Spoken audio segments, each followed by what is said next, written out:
Hello students, welcome to the Singhania education.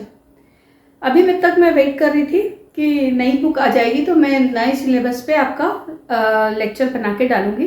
तो आज मैंने नए आपका जो न्यू सिलेबस है उसके ऊपर बेसिक क्वेश्चन बनाए हैं। आपकी जो मैं यूनिट स्टार्ट करने वाली हूँ, यूनिट 2 पॉलिनोमियल। कुछ चेंजेस हुए हैं सिलेबस में, अकॉर्डिंग टू विच मैं आपको इसको पढ़ा रही हूँ। पूरे मैंने सिलेबस वाइज ही उठाया है नए सिलेबस के अकॉर्डिंग। तो आपके सिलेबस में एल्जेब्रिक एक्सप्रेशन भी है। हालांकि एल्जेब्रिक एक्सप्रेशन आप 7th-8th क्लास में पढ़ के आते हैं, फिर भी उन्होंने एक इंट्रोडक्टरी पार्ट रखा है कि एल्जेब्रिक एक्सप्रेशन क्या होते हैं। तो आपने पढ़ा है कि एल्जेब्रिक एक्सप्रेशन क्या होते हैं। कुछ चीज़ें वेरिएबल होती है, कुछ चीज़ें वेरिएबल नहीं होती है, कांस्टेंट होती है। पहले मैं उन चीज़ों को समझाऊंगी, उसके बाद में हम आगे बढ़ेंगे। तो सबसे पहले तो क्या होता है, एल्जेब्रिक एक्सप्रेशन जो होता है वो एक मैथमेटिकल स्टेटमेंट होता है। Algebraic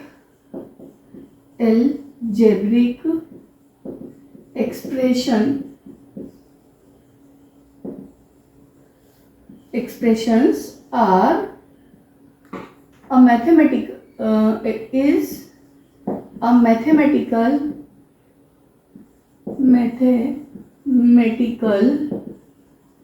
statement in which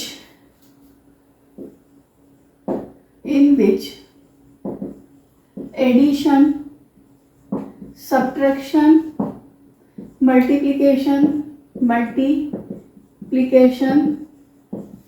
and division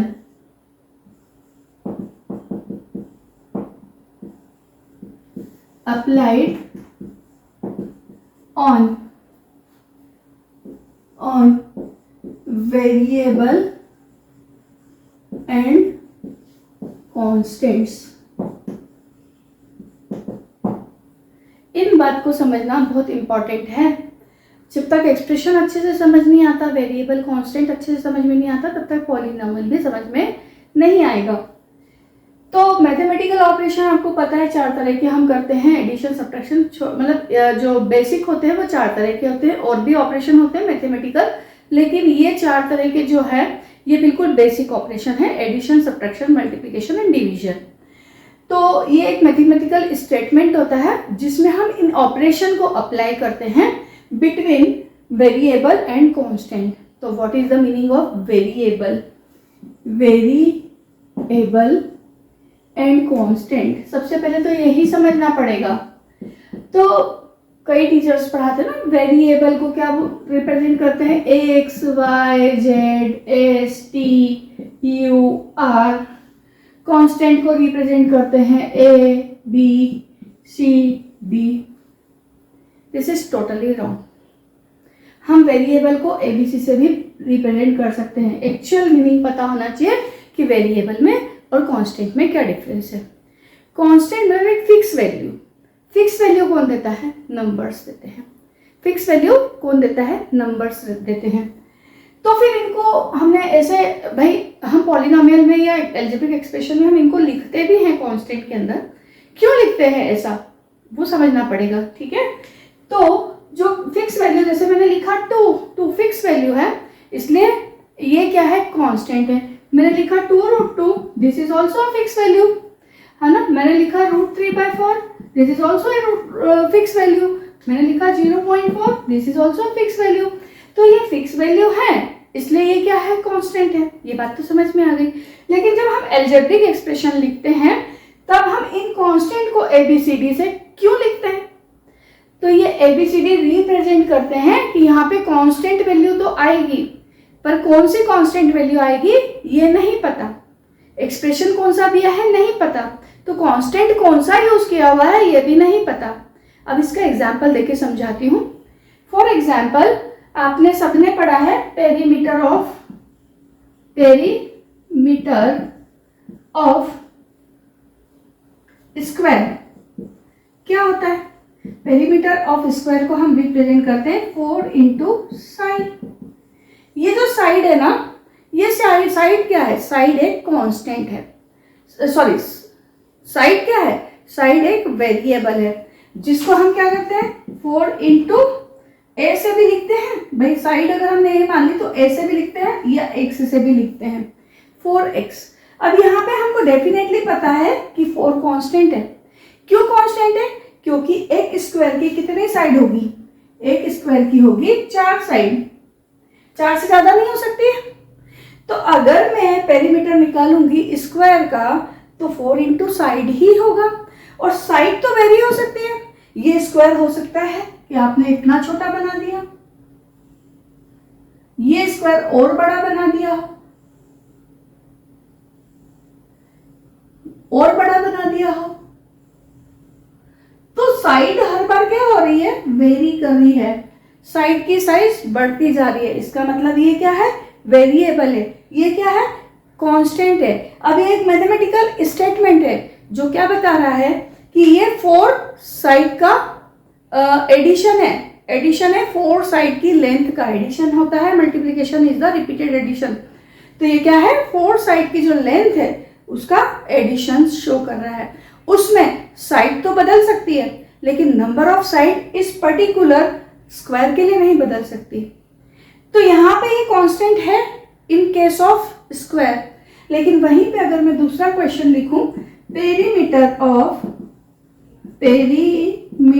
of triangle, तो क्या होगा? ट्राइंगल की कितनी साइड होती है? ट्राइंगल के 3 साइड होती है। अगर मैं ये इक्विलेटरल ट्राइंगल ले लूं, इक्विलेटरल ट्राइंगल ले लूं तो क्या हो जाएगा? इक्विलेटरल ट्राइंगल वो ट्राइंगल होता है जिनकी तीनों साइड इक्वल होती है। मैंने यहाँ पे भी स्क्वायर लिया है। तो इसका पेरीमीटर जब आप निकालोगे तो क्या होगा? 3 इंटू साइड, क्योंकि साइड क्या है? साइड क्या है? तीनों सेम है तो 3 इंटू साइड होगा। 3 साइड का हम एडिशन करेंगे लेंथ का। अब यहाँ पे देखो, है तो ये इस सिचुएशन के लिए कांस्टेंट, इसको चेंज नहीं कर सकते। जब हम पेरीमीटर निकालेंगे ना इक्विलेटरल ट्राइंगल का, तो हम 3 को कभी भी चेंज नहीं कर सकते। किसको चेंज कर सकते हैं? साइड को। हो सकता है हम ट्राइंगल बड़ा ले लें,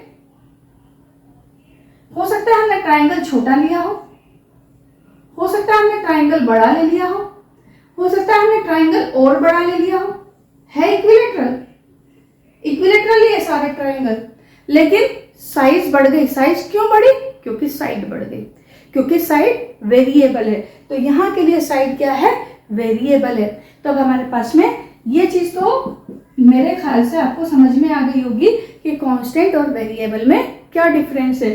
तो यहाँ पे अब वेरिएबल को हम किसी भी उससे सिंबल से यूज करें आपको पता होना चाहिए, परंतु जनरल रिप्रेजेंटेशन के लिए हम क्या करते हैं? वेरिएबल को एक्स वाई जेड TURABC से रिप्रेजेंट कर सकते हैं। अगर हमने यहाँ पे ABC से वेरिएबल को रिप्रेजेंट कर दिया तो यहाँ कांस्टेंट के लिए हम और कोई चीज लेके आएंगे, लेकिन जनरली हम ABC को यहाँ पे लिखने की कोशिश नहीं करते हैं। एक यूनिवर्सलाइजेशन रहे तो सब चीजों सबको समझ में आ जाए। हालांकि ABC भी वेरिएबल है वैसे तो देखा जाए तो। इस सिचुएशन से यहाँ जंप किया ना तो वेरी हुआ है, इसलिए हमने ABC लिया है, परंतु इस पर्टिकुलर सिचुएशन के लिए एक कांस्टेंट है। और ये पर्टिकुलर एक्सप्रेशन ही एक मैथमेटिकल स्टेटमेंट है जो हमने किसके लिए दिया है? पेरीमीटर ऑफ स्क्वायर के लिए दिया है। ये पर्टिकुलर एक अलग स्टेटमेंट है, उस अलग स्टेटमेंट के लिए ये 3 कांस्टेंट है, परंतु यहाँ से यहाँ जाने पर ये चेंज हो गया है। इसलिए हमने है तो वेरिएबल, लेकिन वेरिएबिलिटी कैसी है? एक पर्टिकुलर स्टेटमेंट के लिए ये फिक्स है, लेकिन एक्स वाई वेरिएबल क्वांटिटीज उस पर्टिकुलर स्टेटमेंट में भी बदलती है। यहाँ पे जैसे कि साइड की वैल्यू में 5 सेंटीमीटर डाल दूं तो पेरीमीटर कितनी आ जाएगी? 20। अगर मैं साइड की वैल्यू यहाँ पे डाल दूं 10 सेंटीमीटर तो कितनी हो जाएगी? 40। मतलब पेरीमीटर भी वेरिएबल है और साइड भी वेरिएबल है, लेकिन इस वाले स्टेटमेंट के लिए क्या चीज कांस्टेंट है? 4 कांस्टेंट है। परंतु जैसे ही स्टेटमेंट बदला 4 भी बदल गया। स्टेटमेंट बदला 4 भी बदल गया। तो बदल तो रहा है पर वो स्टेटमेंट बदलने पे बदल रहा है। एक पर्टिकुलर स्टेटमेंट के लिए वो फिक्स क्वांटिटी है। ये बात आपको समझ में आ गई होगी। तो यहाँ पे मैंने आपको समझाई है अभी बात एल्जेब्रिक एक्सप्रेशन क्या होता है। एल्जेब्रिक एक्सप्रेशन एक मैथमेटिकल स्टेटमेंट होता है जिसको हम इस तरह से क्या करते हैं, प्रपोज करते हैं या बनाते हैं।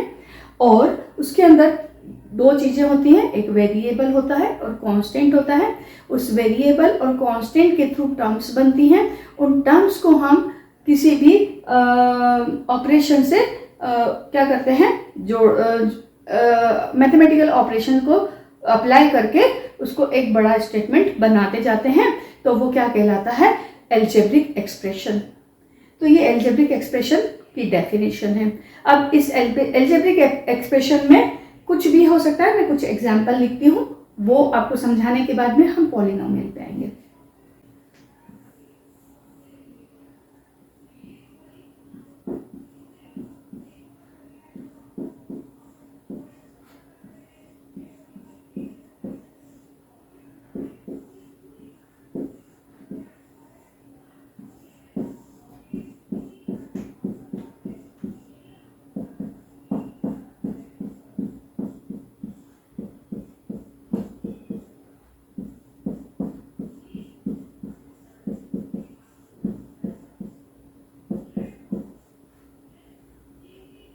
आई थिंक इतने एग्जाम्पल सफिशिएंट है आपको एक्सप्लेन करने के लिए। तो मैंने पहला एग्जाम्पल जो लिखा है वो लिखा है x square plus 2x। X square variable है, 2x में ये 2 कांस्टेंट है क्योंकि 2 की वैल्यू फिक्स है, और x क्या है, वेरिएबल है। ये एक एक्सप्रेशन बन गया। इसमें टर्म्स कितनी है, 2 टर्म्स हैं। फर्स्ट टर्म ये और सेकेंड टर्म्स ये। टर्म को जब हम अलग अलग डिफाइन करते हैं तो टर्म को हमेशा हम जोड़ते हैं एडिशन या सब्ट्रैक्शन से। मल्टीप्लिकेशन और डिवीजन से तो एक ही टर्म बनती है, लेकिन अगर अलग अलग टर्म बना करके इनको जोड़ना है, इनको ऐड कर दिया, सब्ट्रैक्ट कर दिया, तो वो मोर देन 1 टर्म हो जाती है। जैसे कि मैं इस वाले एक्सप्रेशन की बात करूं, x, y और z तीनों वेरिएबल हैं। तीनों वेरिएबल में हमने क्या किया है, मल्टीप्लाई किया है। ये एक एल्जेब्रिक एक्सप्रेशन है, परंतु इसमें टर्म कितनी है, टर्म एक ही है। इसके बीच में जो मल्टीप्लिकेशन का ऑपरेशन हमने किया है वो आपको एक ही टर्म दे रहा है, एक से ज़्यादा टर्म नहीं दे रहा। अगर मैं यहाँ पे +1 कर देती तो नाउ यहाँ पर एक कांस्टेंट जुड़ गया। चाहे कांस्टेंट जोड़ें चाहे वेरिएबल टर्म जोड़ें, यदि हमने जोड़ दिया कुछ भी तो ये क्या बन गया, एक्सप्रेशन 2 टर्म का बन गया। नाउ अगला एग्जाम्पल 3x²y। इसमें 3 कांस्टेंट है पर यहाँ पे मल्टीप्लाई हुआ है। x² भी वेरिएबल है, y क्या है, वेरिएबल है। तो यहाँ पे 2 वेरिएबल और एक कांस्टेंट का मल्टीप्लाई करके क्या मिला है, हमको एक टर्म मिली है, और इसको हम एक एल्जेब्रिक एक्सप्रेशन बोलेंगे। Now moving to the next example. Next example is x + 1/x। क्या ये भी एक एल्जेब्रिक एक्सप्रेशन है, तो आंसर है यस। यहाँ पर x एक वेरिएबल है और 1/x भी एक वेरिएबल है, और ये 2 टर्म वाला एल्जेब्रिक एक्सप्रेशन है। तो यहाँ पे ये जो मैंने लिखा है, क्या ये भी एल्जेब्रिक एक्सप्रेशन है, तो हमारा आंसर होगा यस, ये भी एल्जेब्रिक एक्सप्रेशन है। इसमें ये लिखा है x² एक वेरिएबल है, √x भी एक वेरिएबल है, और +1 एक कांस्टेंट है। तो जब कांस्टेंट और वेरिएबल को हम एडिशन, सब्ट्रैक्शन, मल्टीप्लिकेशन, डिवीजन के साथ में डिवीजन अप्लाई करते हैं, तो जो हमको मैथमेटिकल एक्सप्रेशन मिलता है वो क्या कहलाता है, एल्जेब्रिक एक्सप्रेशन। तो ये भी क्या है, एक एल्जेब्रिक एक्सप्रेशन है। बस इसमें क्या है, 3 टर्म है, क्योंकि यहाँ पे प्लस से 2 टर्म अलग अलग कर रखी है। मतलब ये एक टर्म है और ये 2 टर्म और ये 3rd टर्म है। इसके अलावा यदि मैंने बोला x² y² x + 3, क्या ये एल्जेब्रिक एक्सप्रेशन है, तो इसमें एक से ज़्यादा वेरिएबल हो सकते हैं। एक से ज़्यादा वेरिएबल है उससे फर्क नहीं पड़ता। एक से ज़्यादा वेरिएबल को मल्टीप्लाई करके एक टर्म बना दिया, ये दूसरा टर्म और ये 3rd टर्म, 3 टर्म मिलकर के एक एल्जेब्रिक एक्सप्रेशन बता रही है। ये भी किसी ना किसी चीज़ को बता रही है। किस चीज़ को कैसे एक्सप्रेस करते हैं वो हम समझेंगे आगे के लेक्चर्स में। अब यहाँ पे एक और क्वेश्चन लिखती हूँ, 7th क्वेश्चन। क्या ये एक एल्जेब्रिक एक्सप्रेशन है? हाँ, तो क्या हो गया ना, कांस्टेंट है, सिंगल टर्म है, केवल एक कांस्टेंट है, तो है तो एल्जेब्रिक एक्सप्रेशन, चाहे वेरिएबल ना हो। ये कंपलसरी नहीं है कि वेरिएबल भी होना चाहिए, कांस्टेंट भी होना चाहिए, ऑपरेशंस भी होना चाहिए। यहाँ पे कुछ भी, अगर इसमें से कोई भी एक चीज ना होगी तो भी चलेगा, ये भी क्या कहलाएगा, एक एल्जेब्रिक एक्सप्रेशन ही कहलाएगा। तो ये भी क्या है, एक एल्जेब्रिक एक्सप्रेशन ही है। यदि मैं 0 को बोलूं तो ये भी एक एल्जेब्रिक एक्सप्रेशन ही है। जब हम एल्जेब्रा पढ़ते हैं तो कांस्टेंट भी एल्जेब्रिक एक्सप्रेशन ही कहलाते हैं, कांस्टेंट भी एल्जेब्रिक एक्सप्रेशन ही कहलाते हैं। पर सारे एल्जेब्रिक एक्सप्रेशन कांस्टेंट नहीं होते हैं, कुछ एल्जेब्रिक एक्सप्रेशन ही कांस्टेंट होते हैं। बहुत इंपॉर्टेंटली इन सब बातों को, छोटी छोटी बातों को ध्यान में रखना है। अब हम मूव करते हैं पॉलिनोमियल के ऊपर। तो पॉलिनोमियल एक स्पेशल टाइप का एल्जेब्रिक एक्सप्रेशन होता है। Polynomial is a special type of algebraic expression, मतलब पॉलिनोमियल भी एक एल्जेब्रिक एक्सप्रेशन होता है, पर वो एक स्पेशल टाइप का एल्जेब्रिक एक्सप्रेशन होता है। उसमें भी वेरिएबल होते हैं, कांस्टेंट होते हैं, operation, addition, subtraction, division, multiplication सब होते हैं। लेकिन एक इम्पॉर्टेंट बात होती है, वहां पर वेरिएबल की जो पावर है, वो वेरिएबल का जो एक्सपोनेंट है वो हमेशा होल नंबर होगा, या मैं कह दूं होल नंबर होगा, होल नंबर होगा, या मैं कह दूं नॉन नेगेटिव इंटीजर होगा। दोनों एक ही बात है, नॉन नेगेटिव इंटीजर होगा।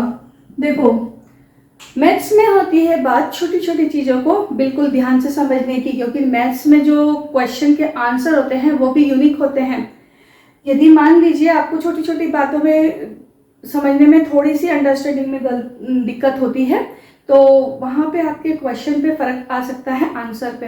दोनों एक ही बात क्यों है, होल नंबर का जो सेट है वो स्टार्ट होता है, होल नंबर्स कहाँ से स्टार्ट होते हैं, 0, 1, 2, 3 एंड सो ऑन इन्फिनिटी तक। और नॉन नेगेटिव इंटीजर लिखा है मैंने पॉजिटिव इंटीजर नहीं लिखा, मैंने क्या लिखा, नॉन नेगेटिव इंटीजर। तो नॉन नेगेटिव इंटीजर में 0 भी आता है और सारे पॉजिटिव इंटीजर भी नॉन नेगेटिव इंटीजर होते हैं। तो कई बुक्स में ये वर्ड लिखा होगा, कई बुक्स में ये वर्ड लिखा होगा, दोनों सेम बात है। तो हम क्या बोलते हैं कि जो एल्जेब्रिक एक्सप्रेशन में वेरिएबल्स की पावर नॉन नेगेटिव इंटीजर होती है, मैंने अब यहाँ पे सारी बात को खत्म कर दिया, नॉन नेगेटिव इंटीजर और होल नंबर लिख करके क्या खत्म कर दिया, क्या पावर नहीं हो सकती, पावर नहीं हो सकती फ्रैक्शनल, फ्रैक्शनल नहीं हो सकती। अब इस बात को क्या अलग से बोलेंगे, हमने क्या बोला, non negative integer, non negative integer के सेट में क्या ये नंबर आते हैं, तो हमको ये स्टेटमेंट अलग से देने की जरूरत नहीं है। तो मैं यहाँ पे डेफिनेशन लिख देती हूँ पॉलिनोमियल की। व्हाट इज पॉलिनोमियल, तो polynomials are, polynomials are a special type of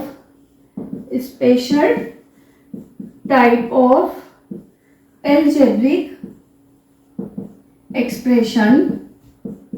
expressions in which the exponent of variable must be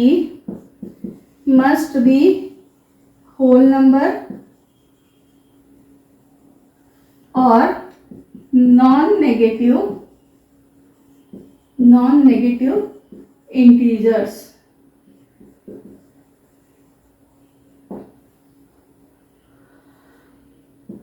अब हम ये जो मैंने एग्जांपल लिखे हैं ना, इसी में से पॉलिनोमियल ढूंढने की कोशिश करते हैं।